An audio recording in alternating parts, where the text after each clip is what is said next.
Today we are talking about something that once you understand it seems so obvious, but most people don't think about it this way. And it's the two S's that really help you to better, I hear footsteps. Uh-oh.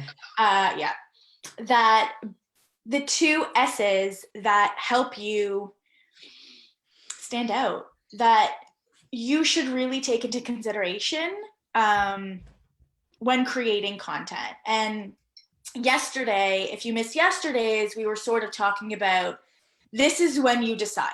This is when you decide sort of what your future looks like and how this is all going to play out for you. And, you know, I used the phrase shit or get off the pot yesterday.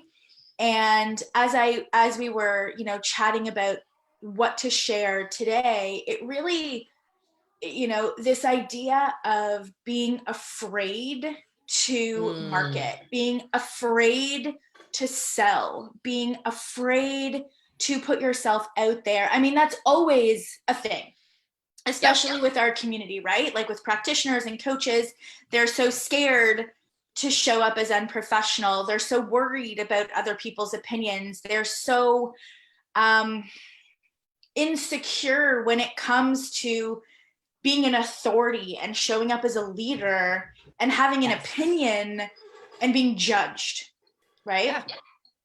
And that's something that we see a lot. And it takes a while for them to really find their voice. And it takes a while for them to really overcome this fear that they're going to say one thing or do one thing, and that's going to be the cause of complete and utter failure in their business. And that's not true at all. And so when we were thinking about, you know, what we wanted to talk about this week, we wanted to tackle the mindset behind success and the mindset that you might be having right now because of the situation that we are in. And that might be one of fear and lack and scarcity because, you know, we said last week, it's not business as usual. It's business as best as you can. And that doesn't mean that you get to use what's going on as an excuse or a rationale as to why you can't do certain things. You know, are certain things affected? Absolutely.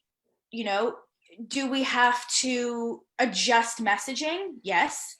You know, absolutely. Right? Do we have to adjust offers and payment plans and all of that stuff? Yes. But interestingly, and this was made so clear because I was going through Seth Godin's book, like the book, I forget what it's called, but it's like his latest book on marketing. Yep. As just a refresher for myself, because I needed that. I felt like I needed that yesterday, just to get some ideas. And this one concept really stood out to me, and this is what we're going to talk about today. It's these two S's. But the concept is that marketing is the vehicle that creates change. And so many more people have the opportunity to be positively affected by your marketing than actually by working with you, which is huge. Think about that for a minute. Just like, I feel like that needs a stop and think about that. That's huge. Yeah. Right. And so the idea that, you know, you have the ability to positively affect change because of your marketing, and you are potentially or probably sitting in a place where you're so wrapped up in your own ego and your own worry and your own self-judgment that you're not able to actually do what you want to do because you're so concerned about everybody else and what they think and what they're doing. And is there a place for you? And will people buy? And I'm not sure. And what if I fail? And like all of that stuff. But yesterday we asked you, why are you doing this? Why are you doing this? Like, what is the point? And so if part of the point is from a sort of company perspective is to have impact and to transform lives, right? Then we have to operate under the assumption that marketing is the vehicle for change because it is in it. So here's the, actually, this just came to me. So it is in the part before they actually work with you that you have the ability to transform their mindset. Because think of it this way, right? If they're if they don't understand their pain, if they don't understand their problem, are they going to work with you? No, they're not. Nope. And the sales conversation isn't the place for you to. No, right? It's not. The sales conversation is not the place for you to convince them of what their problem is. That's the place of marketing. Marketing is the vehicle for change. And so it's within the space from the time that they know you or come upon you to the sales conversation. That, right? Are you? I just thought of something. So everything you're saying, this is why nobody feels comfortable selling. This is why you feel like a used car salesman when you get into a conversation with somebody or you start to try to sell yourself or your program or your transformation because you skipped marketing. You skipped marketing, so you're trying to do the marketing and the sales in one place, and it's a hot mess. Yes. Right? Yeah, totally. It so is. So the great, right? So good. Right? So the greatest place for you to affect change is before you get to the sales conversation. In the marketing, right? And so it's so key that you guys get that and you're excited to do it versus coming from a place of versus coming from the place of I don't know that I have anything valuable to say. I don't know, I don't know if what I have to say matters. Once you understand the purpose of marketing, which is to affect change, what does that actually mean? It's what we said for the last 2 weeks. What does your ideal client need to know and believe and feel in order to be in a better position when you get to the sales conversation? And that can only happen in the bubble of marketing, right? That can only happen before you get to the sales conversation. This is why your level of consistency, this is why educational posts alone don't work. Because educational posts alone have zero emotion attached. Zero. They're just educational, and buying decisions aren't made rationally, they're made emotionally. So if we're constantly trying to appeal to the rational and we're not affecting change from an emotional level, the chances of them being in a better position of them being in a better position, meaning their mindset has shifted and changed because of your marketing, is slim to none. And therefore, you get to the sales conversation and they're like, no, I don't have time. No, I don't have money. No, COVID is a thing. No, because of this, that, or the other thing, because you haven't affected change prior to the conversation that you would basically use to enroll them in. And so let's talk about the 2 S's that we want you to start considering and thinking about when creating your marketing. So first and foremost, educational marketing has a place, right? You need to educate. But what most practitioners and coaches are doing is, first of all, their education is very surface level. It's not specific to their ideal client enough. And it's devoid of any opportunity to really make the connection because it's lacking the first S, which is stories. Yes. My favorite S. This is my favorite S. Do you want to talk talk a little bit about it? I do want to talk about it because, as you kind of said earlier, information in itself does nothing, because number one, information in a bubble is in a bubble and people can't connect to it and necessarily draw it into their own life. Number two, information's free. Like, information in and of itself has no value anymore. And people are so used to having access to information that it's almost like we tune it out now, because you can't scroll through Facebook with that information thrown at you. You can't go on Google with that information at you. Like, it's just everywhere, right? Whereas stories are a chance for somebody to see themselves in the information and make a connection between the information and what is happening within their self, whether it's their body, their mind, whatever it is that you're trying to connect. Human beings it's innate in us to connect with stories. Storytelling is in our evolution, like literally in our evolution. And you can't help but want to, if you start reading a story, know the beginning, middle, and end. You can't stop reading it the way you can with information.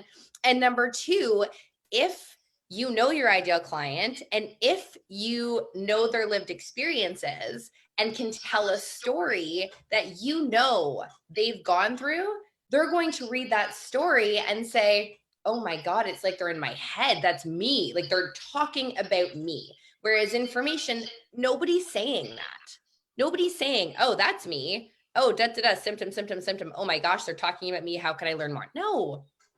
In the story, though, they are, right? And so again, we talked about how the sale is made from an emotional level. Here's where stories come in a really cool way. So stories connect emotionally, right? So the initial decision to buy is done from an emotional level. And then the human brain looks to the logic to back it up.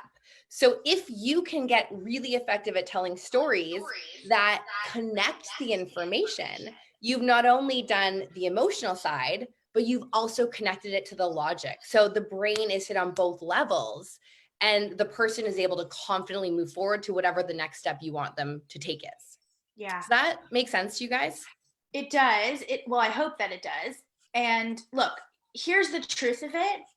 None of us in our professional training was taught to do this. And so if this is something that you struggle with, we can help you. Like, this is the work that we do with our clients as we move them through the online business process. And so if this is really something that you're struggling with and you don't know how to use your professional education and your personal experiences, please go and book a call with us, chat with us. We can help you identify some of these key concepts. You can go to thewbh.com/breakthrough. This is critical learning for online success. And the reason that so many practitioners and coaches struggle for so long is because of their marketing content. Having a website doesn't matter. The type of tech you use doesn't matter. Your logo doesn't matter. This is, there's three things. You need a service or a program that your ideal client wants and needs. You need to have the ability to sell it and sales skills, and you need marketing. And if you don't know how to effectively market, that is a skill set I would heavily invest in, yes. Because without it, you're going to stay stuck. Like, hands down, I don't care how good your program is. If you can't do the before part, right? If you can't do the before part, you're not going to be able to get clients. You're just not. At the capacity that you would need to have a thriving business. And so learning the art of storytelling, understanding how to take your ideal client profile and extract those key specific messages and use your own experience. This is where you get to show up and be so authentic. This is where you get to show up and say, I struggled with this particular thing. I was sitting in a bathroom. I was out for dinner with my friends, and all of a sudden I was wearing these jeans and I was feeling so good. And we were having so much fun. And I spent the entire day being so anxious that I was going to have to cancel or this, because I was so looking forward to the dinner. And halfway through the dinner, I felt it. I felt that twisting feeling in my intestines, and I knew game over. And I immediately ran to the bathroom, almost didn't make it, pulled down my pants, and spent the next 20 minutes sweating, blah, blah, blah, blah, blah, in the bathroom, texting my boyfriend to be like, we got to go home. We got to go. Pack it up, pay the bill. We got to go. Devastated that this happened to me again. And that's a story. I just told you a story. I made it up, but I know that there are ideal clients with IBS and bowel issues that I just told you a story. I couldn't wait to hear what was going to happen. Well, like she I was almost at shit the her edge of my pants is what seat, happened, right? But right? I wanted to know because it was a story. That's very different than the 3 foods to help control explosive diarrhea. Yeah. Right? Very, very different. So both are needed, but you can do it in the context of a story. So if I was to continue to tell that story, right? Yep. And I'm telling that particular story because it relates to the second S, which we will get to in a second. That person reading it, that ideal client reading it, is relating to it and likely crying because they know what that is. So now you have their attention. Now you have them on an emotional level, and they're open to hearing the solution. They're open and wanting to know what you did or your clients did to get out of that problem. They don't want to have that problem again, but now you have their attention. Marketing and story gives you the ability to positively affect change. You have to get them to a place where they're ready to hear you.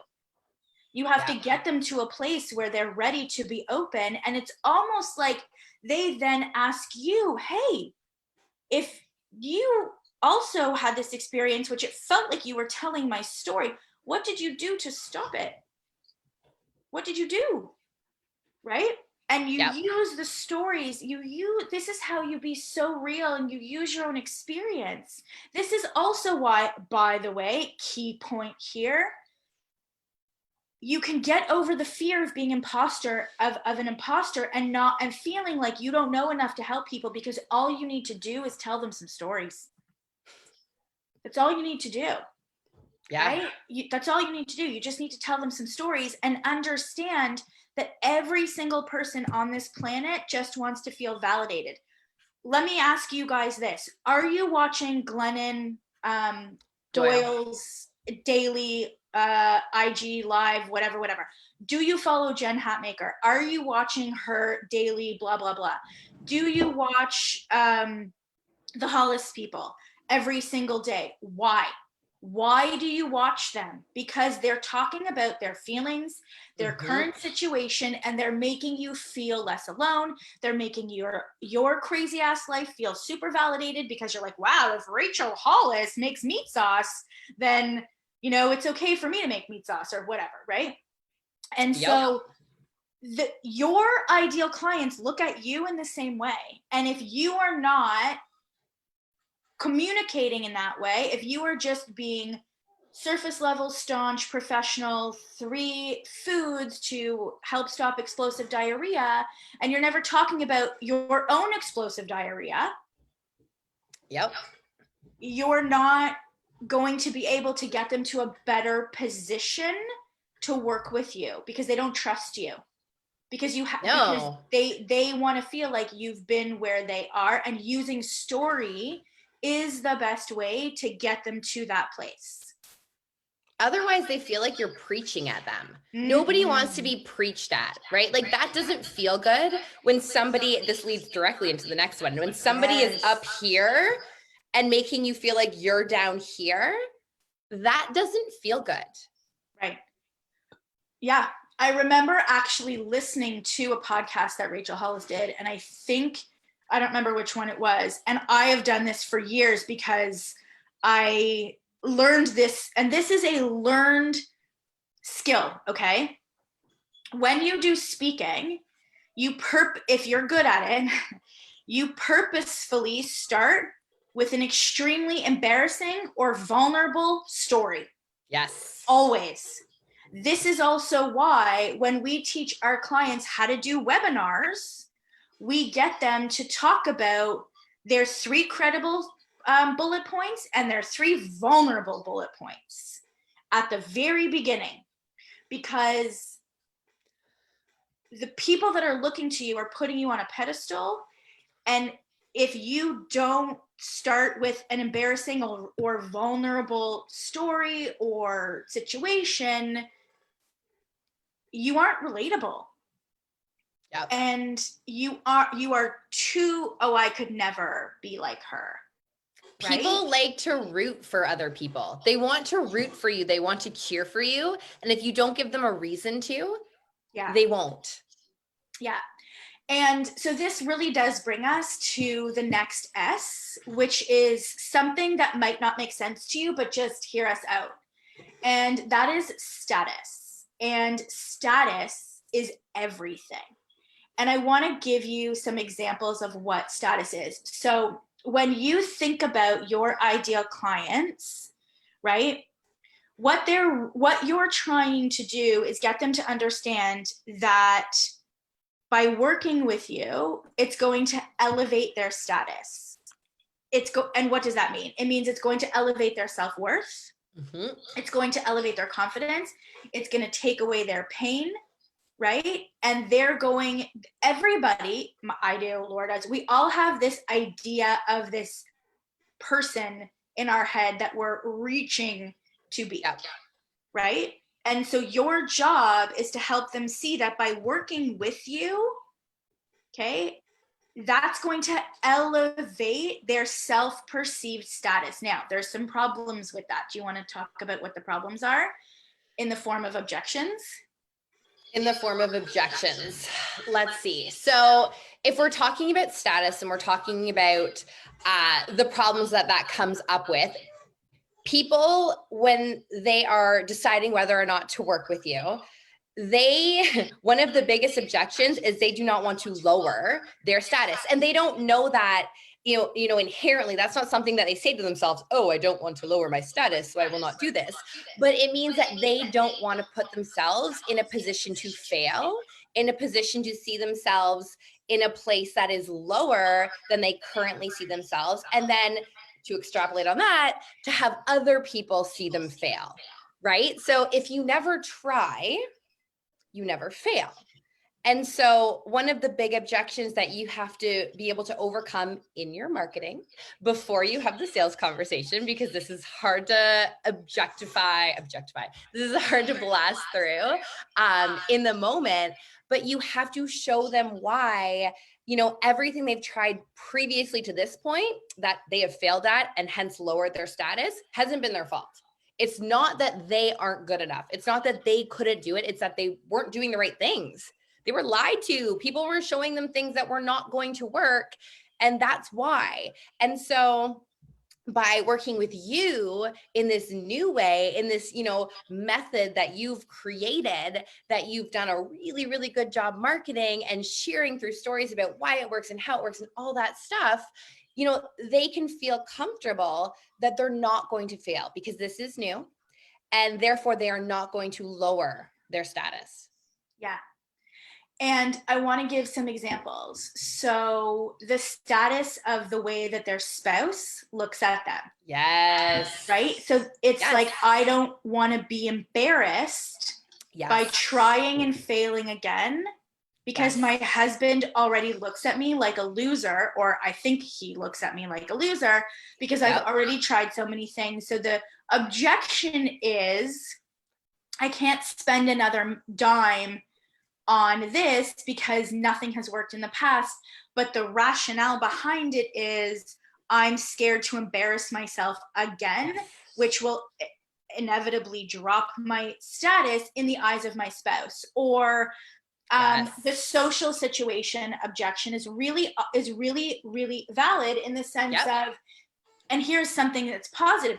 If I transform into this person, my status will still go down because everyone around me will judge me and isolate me. Yeah.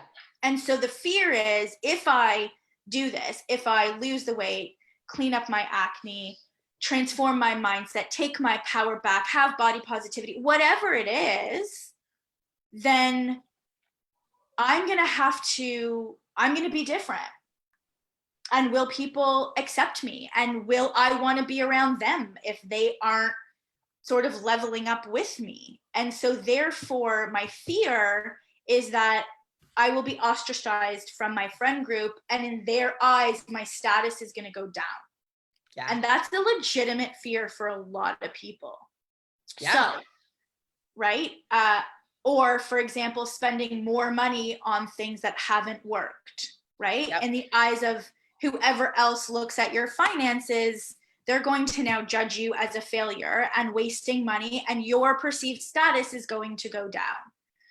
Right? Yes. And what they really want is to feel good and to feel elevated and to feel confident and to feel like a good mother and a good wife and a good this and a good that.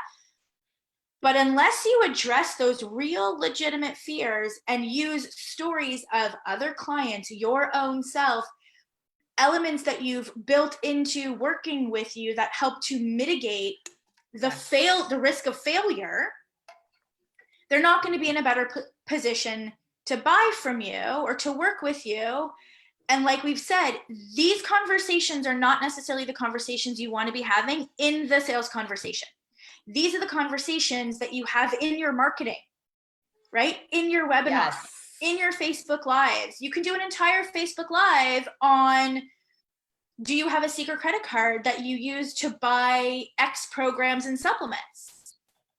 Because that would then, right? A lot of women have secret credit cards and have spending habits that they have to hide from their significant others, but the fear of being found out would decrease status. Yep. You have to address that, right? And this goes back to, do you really know your ideal client? Do you? Like, do you really know your ideal client? And I can say that you likely don't. And how can I say that? Because when practitioners and coaches work with us, this is the first thing that they do. And I personally read through every single problem transformation statement, and nobody passes go until it's approved. And I know, because we've gone through hundreds thus far, that most people at the outset, most practitioners and coaches at the outset don't. They don't actually have a clear enough understanding of what the problem is according to their ideal client, and how to actually describe what the problem is so that they can then think up the stories and understand what the status is, what the status issues are. But it all comes back from that. And by the way, if that's something that you struggle with, let us help you, right? We can help you with that. Staying stuck is a choice. And honestly, like, we don't want that for you. And so if that is something that you struggle with, your best move, just let's have a chat about it, right? You can go to thewbh.com/breakthrough and book a call and chat with us about it, because these are not skill sets that any of us learned in our professional education. These are skill sets that, in my opinion, you should want to invest in. Not be afraid to invest in, but you should want to invest in this. This is something that you should want to learn. You should want to learn how to take your personal experiences and craft them into stories, and how to understand how to communicate and market to your ideal client. You should want to invest in that. And so stories and status, they go hand in hand. You use the stories to address the status issues. Yep, you sure do. Yeah. And do you want to say anything about that? I mean, I just think it's almost so simple that it's just so beautiful. Like, if you really look at it, it's not like this kind of stuff. It's simple. it's not easy. And I don't want to pretend that it's easy, because I think a lot of times when things seem simple, this is when you're like, oh, it's easy, I can do this. And this is a big mistake that a lot of practitioners that we work with, we see making. They've had these concepts, for a while, and they've been working for years and doing like all the things. They're telling stories, and they're like, doing kind of this high level picture of what we're talking about. And this comes down to what you just said, knowing that problem that you solve, knowing the person that you work with, knowing the problem, knowing the language they use, knowing the lived experiences, like knowing all of those things, knowing what the status is that they're looking for and what they don't want to lose. That is, the nuanced stuff that makes or breaks this entire conversation. Yeah. And you can't. Thanks, Jill. Yeah. She's like, I joined 10K because of Lori's stories. Yeah. I mean, I've spent, I don't even know how much money and hours of my time, because I realized that, marketing is the vehicle to change. And whether you ever work with us or not, and this is the truth, whether you ever work with us or not, it's my responsibility to shift your mindset and give you the strategies, not the tactics, but the strategies to be able to get you the kind of online business that you want. And obviously, if you decide to work with us, that'll happen much faster with much less pain, right? But at the end of the day, you should want that for your community also. And the only way to really do that is to learn marketing, right? And I get that you might be like, oh, I went to school to become a naturopath or a physio. Like, I don't want to have to learn marketing. Then don't. But then don't expect to be uber successful online, honestly. Like, sorry, but that's just how it is. If you look at all of the people who were super successful, right?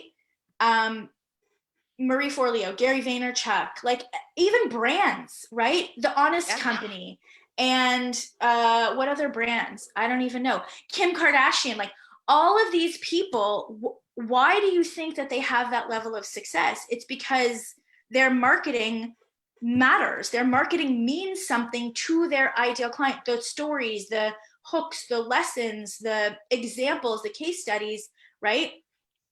It matters. They're not just like, here's why you need this type of sports bra, right? They're telling stories. They're using lived experiences as their marketing. And it's not accidental. It's not accidental. Like, you're watching them and it probably seems like this is just, they're just showing up and there's no plan and they're talking, and it's not accidental. They are following all of these principles that we're teaching to you right now. Mm-hmm. Yeah. So stories and status, go back to your ideal client profile, go back and go, okay, what stories can I tell that I experience that I think my ideal client is experiencing now, so that I can, first of all, validate their human experience, but use the story to overcome a belief, a false belief, an objection, a mindset, educate them, like use the story to affect change, so that when you get to the sales conversation, they're in a better position to work with you. Stories and status. That is our lesson for today. We hope it was great. Again, if you would like more information about how we can help you, go to thewbh.com/breakthrough. We will see you again tomorrow. Have a good day. Bye, guys. Bye.